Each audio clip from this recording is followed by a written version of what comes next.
వస్తే ఇది కేవలం అలంకరణ కోసం. చెరుకు పల్లెల్లో చప్పుడు, ఎడ్ల బండ్ల అలంకారం, ఇళ్ళ ముందు ఆర్భాటం లేదు, అర్థం ఉంది.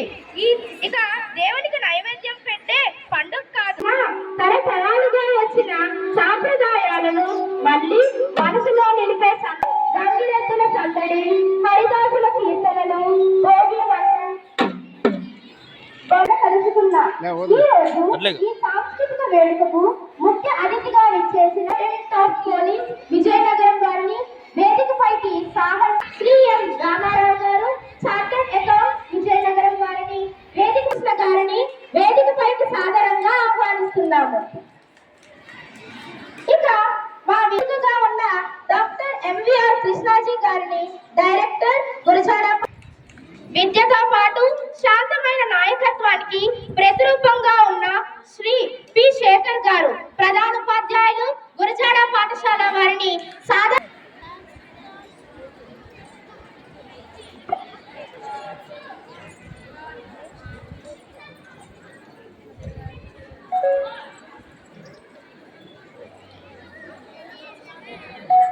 మకర సంక్రమణానికి ముందు మనం అనుసరించే పవిత్ర కాలమే ధనుర్మాసం.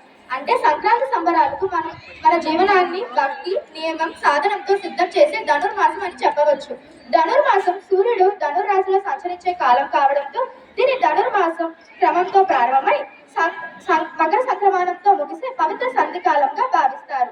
ఈ మాసంలో అలవర్చుకునే తెల్లవారుజామునే లేచే అలవాటు, ప్రార్థన, నియమం ఇవన్నీ మనల్ని మకర సంక్రాంతి ఉత్సవానికి ఆధ్యాత్మికంగా సిద్ధం చేస్తాయి. అందుకే ధనుర్మాసం ముగిసే వేళ జరుపుకునే సంక్రాంతి సంబరాలు కేవలం ఉత్సవాలే కాకుండా భక్తి ఫలితంగా వచ్చే ఆనందోత్సవంగా మనకు అనిపిస్తాయి.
మన ప్రధానమంత్రి మోడీ గారి ఆశయం మేరకు తేవాలి అన్న ఒక సత్సంకల్పంతో ఆయన యజ్ఞంలో పని ఈ కార్యక్రమాన్ని ఈ సంవత్సరం ఏర్పాటు చేశారు. ఇది అండ్ మా రోటరీ సంస్థల్లో కూడా ఈ కార్యక్రమం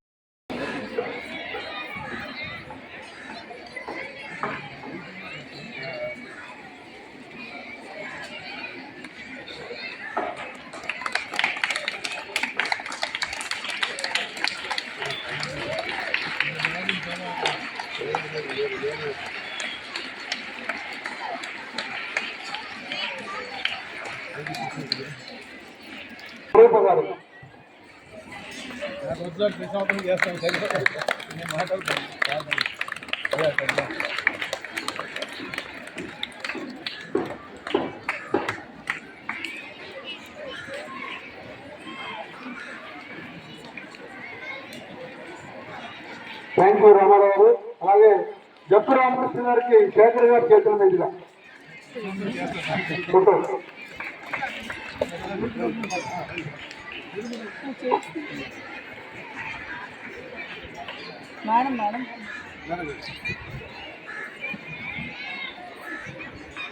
మీకు మిలన్ సన్మానాలు చాలా జరుగుతాయి సార్, పెద్ద పెద్ద వాళ్ళతో.